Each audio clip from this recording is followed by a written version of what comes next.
Village post पालियो, तहसील बुआना, जिला झुंझुनू। अच्छा, police station कौन सा है आपका? पजेरी थाना। अच्छा, क्या हुआ आपके साथ पुलिस वालों ने? मेरे साथ हुआ कि सुबह सुबह अचानक पुलिस आई और मेरे को जबरदस्ती मारपीट करती हुई पकड़ के ले गई और मेरे को थाने के अंदर लेके गई। वहाँ भी मेरे कपड़े उतरवा के मारपीट की मेरे साथ।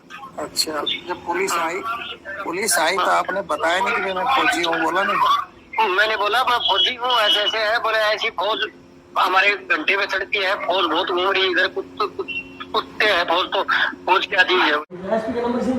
हाँ नंबरा का रिकॉर्डिंग ये सारी है वो ना ड्यूटी पर्सन के साथ देख, या मार राखी कितनी और मम्मू के कहे कौन मार राखी और पाया की राथा की ओर देख रहे रिकॉर्डिंग नवा वीडियो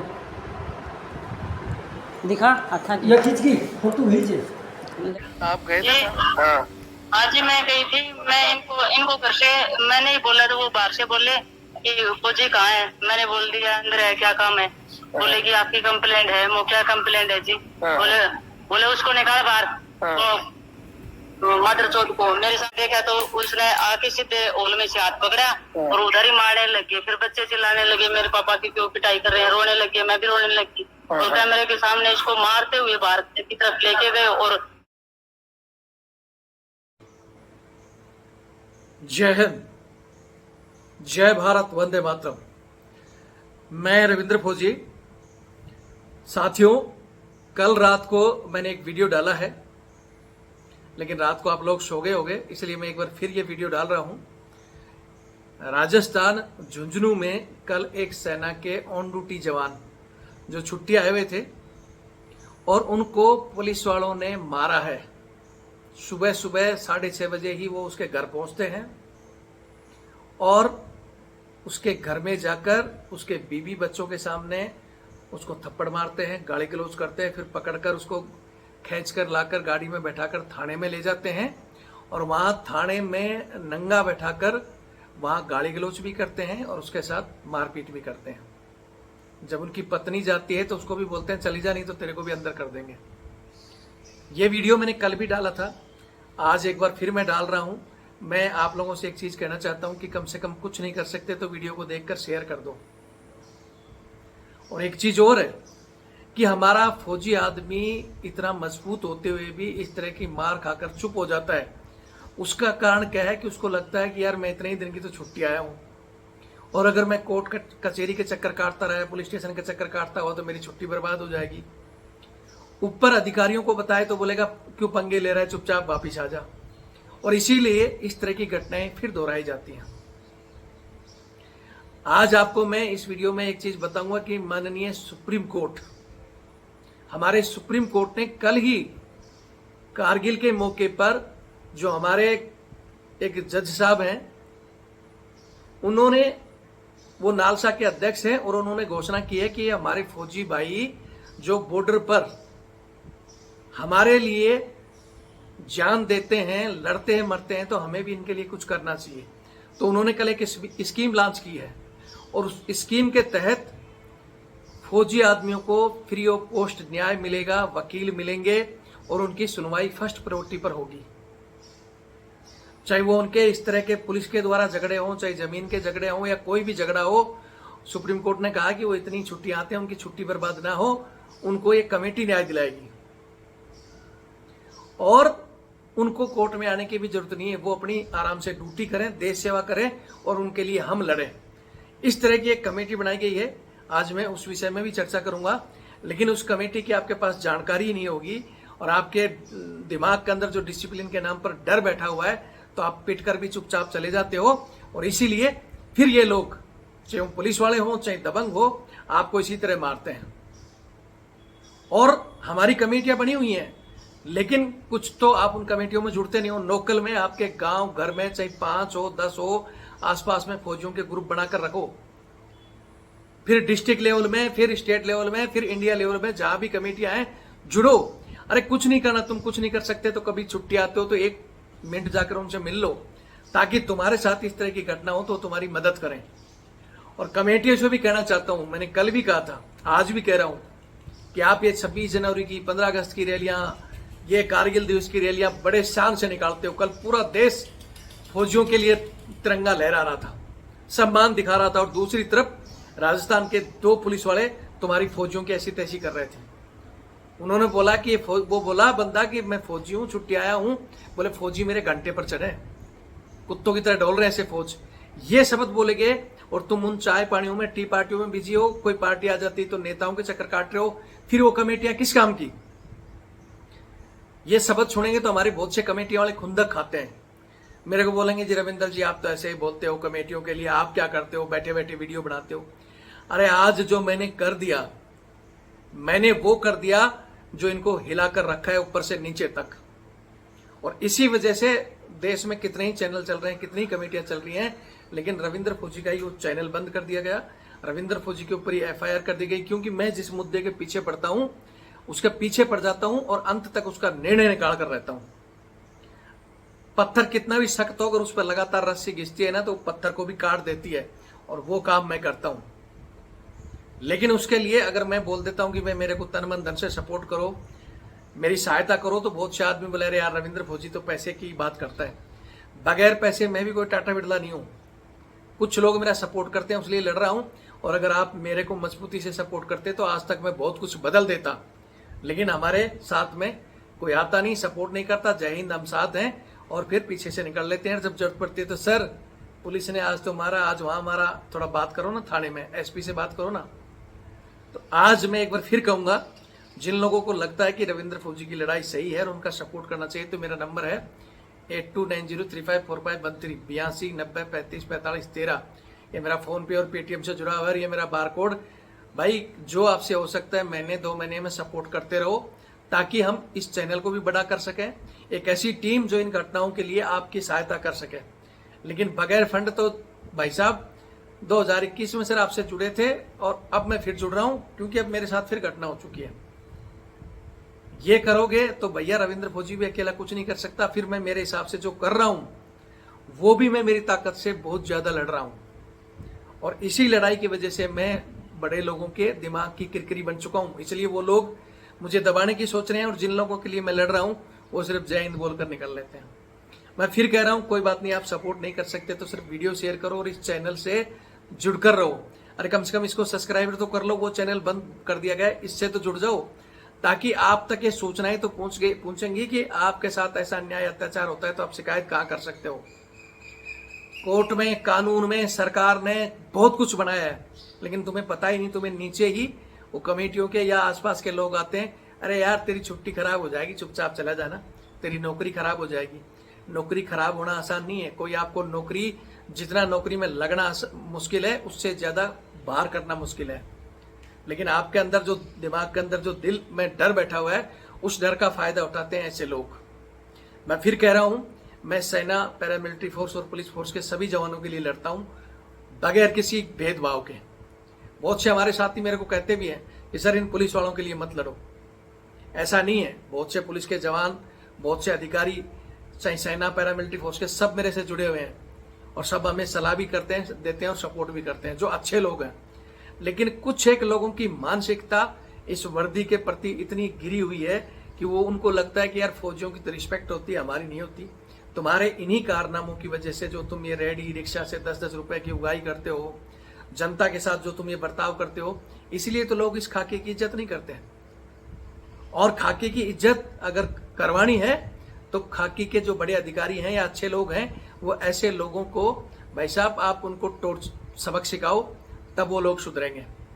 अभी कल परसों ही मैंने वीडियो डाला है, मात्र एक गोलगप्पे वाले के पास एक दरोगा और एक सिपाही 10 रुपए के गोलगप्पे खाते हैं, 5-5 के, और पैसे नहीं देते हैं, और उसके साथ मारपीट करते हैं। वो शिकायत लेकर CO साहब के पास जाता है, और CO साहब DSP साहब को, SP साहब को बताते हैं। CO राजीव प्रताप सिंह UP के, और SP मैडम दीक्षा शर्मा जी जो कि डॉक्टर हैं, उन्होंने तुरंत संज्ञान लिया और दोनों को लाइन हाजिर कर दिया। लेकिन फौजियों को मारने वाले, जयपुर में ही एक सिपाही अरविंद को, कमांडो को मारा था, और उसके 100 पट्टे मारे थे कि बोल पुलिस वाले फौजियों के बाप हैं। वो बेचारा अकेला कमांडो मार खाया, लेकिन नहीं बोला कि भाई आप मेरे बाप हो। किसके लिए खाया? इस वर्दी के लिए।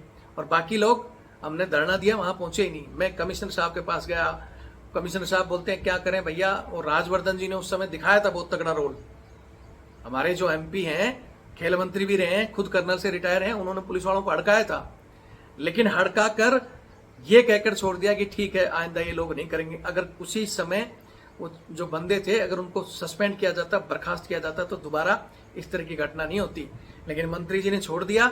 हम पुलिस कमिश्नर साहब से मिले तो वो बोले कि यार अब डीजीपी साहब और वो मंत्री साहब की बात हो गई, आइंदा ऐसा नहीं होगा।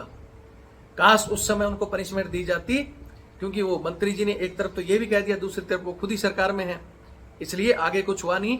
तो अब फिर ये दो बंदों ने फौजियों को मार दिया, बोले फौज घंटे पर चढ़े। एक तरफ पूरा देश रिस्पेक्ट कर रहा है, दूसरी तरफ वो ऐसी तैसी कर रहे हैं। इन घटनाओं को मैं फिर कह रहा हूं कि सबसे ज्यादा अगर कोई इनका दोषी है तो हम लोग खुद हैं। भाई वीडियो मत शेयर करो, रविंद्र फौजी तो पैसे की बात करता, क्यों टाटा बिरला हूं मैं, लड़ता रहूं, सुप्रीम कोर्ट के चक्कर काट रहा हूं, एफआईआर मेरे ऊपर हो रही है, आप ही के मुद्दे उठाए।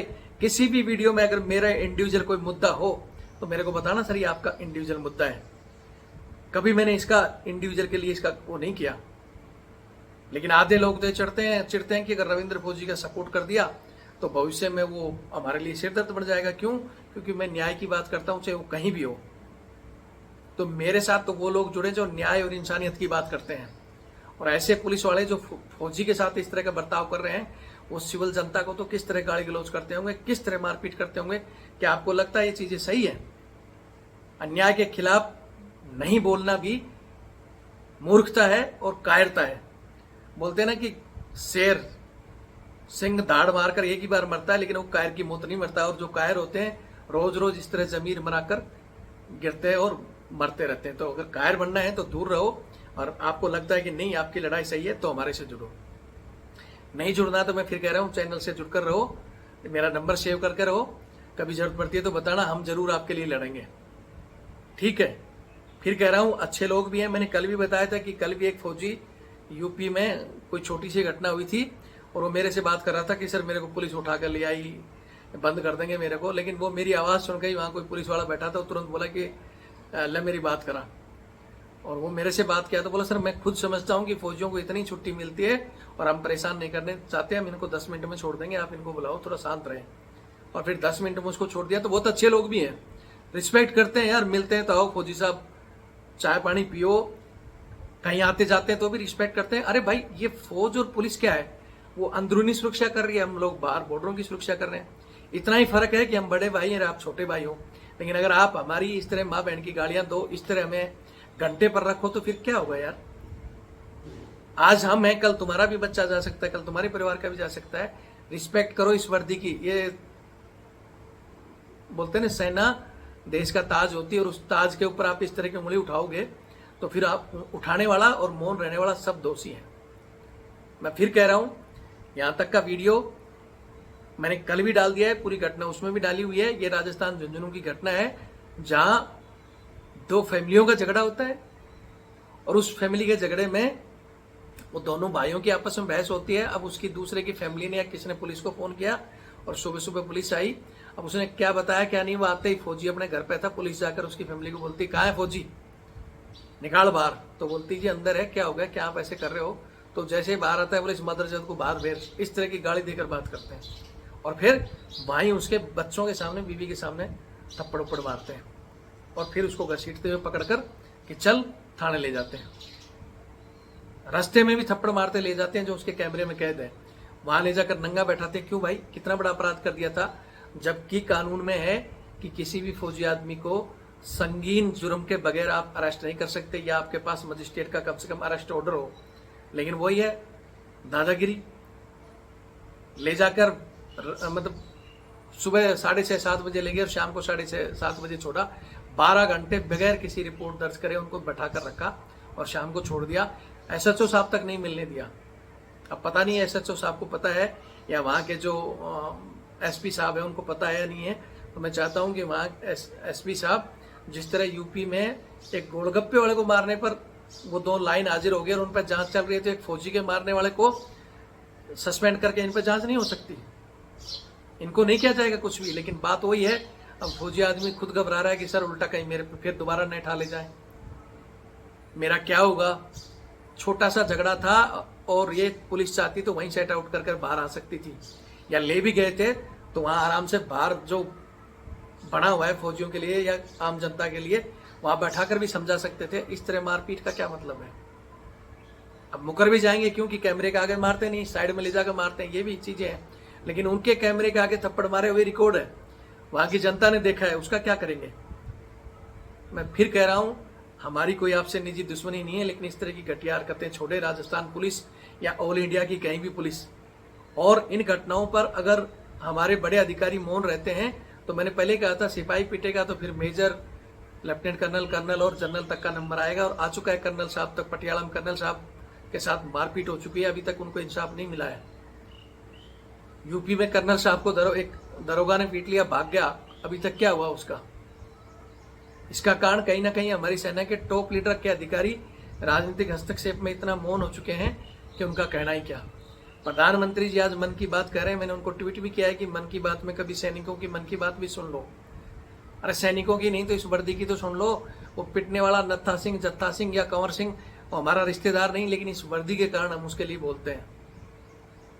यहाँ तक का वीडियो आपके समझ में आ गया तो वीडियो को शेयर कर देना। दूसरी बात जो मैं बता रहा था, जज साहब हैं जो सूर्यकांत, जस्टिस सूर्यकांत जो इस समय सुप्रीम कोर्ट के जज हैं, और वो भविष्य में 11 नवंबर को, इसी 11 नवंबर को चीफ जस्टिस ऑफ इंडिया बन जाएंगे, मुख्य न्यायाधीश बनेंगे।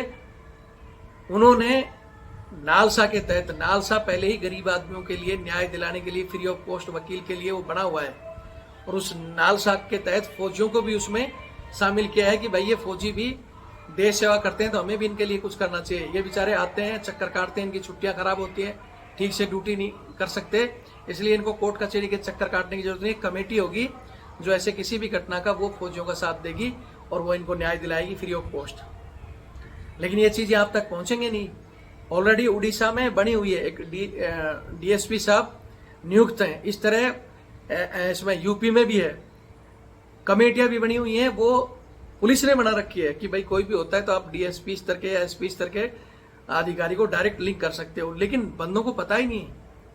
अब सुप्रीम कोर्ट बना रहा है लेकिन आपको उसका पता ही नहीं रहेगा, क्योंकि आपने अपना छुट्टी काटना, चले जाना, किसी ने मार दिया तो बताना नहीं। अड़ोसी पड़ोसी बोलेंगे क्यों बता रहा है, बेइज्जती होगी। अरे आज तुम्हारी बेइज्जती अगर तुमने नहीं बोला तो कल तुम्हारा भाई दूसरा पिटेगा।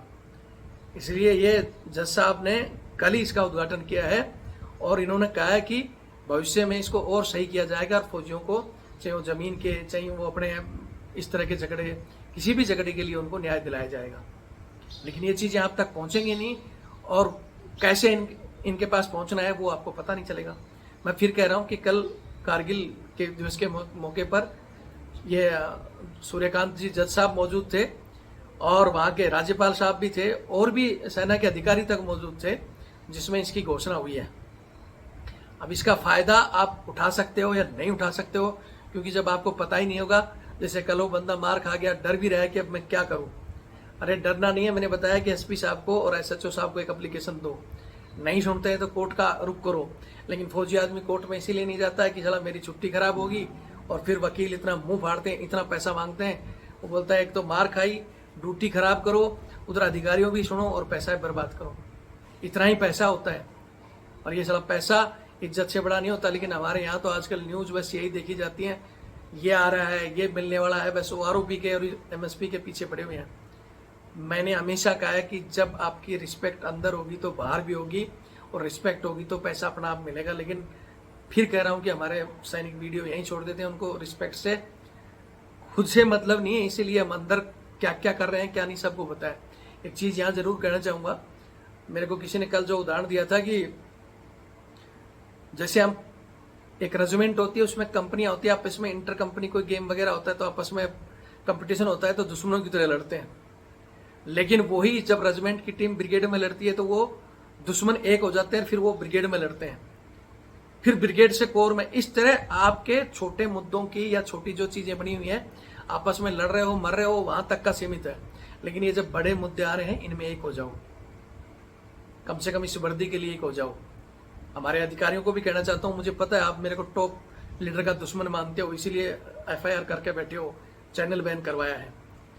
लेकिन ये भी सोचा हो कि रविंद्र फौजी आपके एक छोटी सी सहायक प्रथा के लिए बोलता है, और मेरी कोई निजी दुश्मनी नहीं है। और मुझे ये भी एतराज नहीं है कि आप एक नहीं 10 रखो, 20 रखो, चाहे 50 रखो, लेकिन वो सिविलियन भर्ती कर लो। और इसके लिए मैंने खुद धरने दिए और सब चीज़ें की। और विपिन रावत जी ये चीज़ करने भी वाले थे कि सिविल 10,000 सिविल सहायक भर्ती होंगे, लेकिन उनका कोई हादसा हुआ, क्या हुआ, जांच भी नहीं हुई। और ये स्कीम के बाद में अग्निवीर आई, क्या हुई, इसकी लड़ाई में ऑलरेडी ही अलग लड़ रहा हूँ। इसमें कहूँगा तो वीडियो लंबा हो जाएगा। मैं फिर कहता हूँ कि मैं टाटा बिरला नहीं हूँ, लेकिन मैं धरने देता हूँ, रैलियाँ निकालता हूँ, हर जगह पहुँचता हूँ। तो ये मेरे अकेले की बस की बात नहीं। इसलिए मैं कहता हूँ कि भैया साथ और सहयोग दो, ताकि मैं मजबूती से एक टीम बनाकर लड़ सकूँ। लोग कहते हैं टीम बनाओ, वो बनाओ, लेकिन उसके लिए जब फंड की बात आती है, अरे रविंद्र सर आप तो पैसे की बात करते हो, हम तो ये कर रहे हैं फलाना। भाई आप लोग अपने स्तर पर कर रहे हो, अच्छी बात है। आप हमारा साथ नहीं दे सकते तो टांग तो मत खींचो। बाकी वीडियो देखें और शेयर करें। जय हिंद, जय भारत, वंदे मातरम। ना ना, ऐसे तो फैमिली गई थी मेरी, उन्होंने बात करी तो इसको भी गाली गलौज करी इन्होंने, और निकालती हुई लेडीज पुलिस थी नहीं, इसके साथ भी अभद्र व्यवहार किया इन्होंने, तो उसको भी धक्के मार के वहाँ से निकाला। तो फैमिली है आपके पास वहाँ? हाँ मेरे साथ ही है। बात करो। बोल। हेलो, नमस्कार जी। हाँ नमस्कार जी। आप गए थे? जी। हाँ हाँ जी, मैं गई थी। मैं इनको घर से मैंने ही बोला, तो वो बाहर से बोले कि फौजी कहाँ है। मैंने बोल दिया अंदर है, क्या काम है।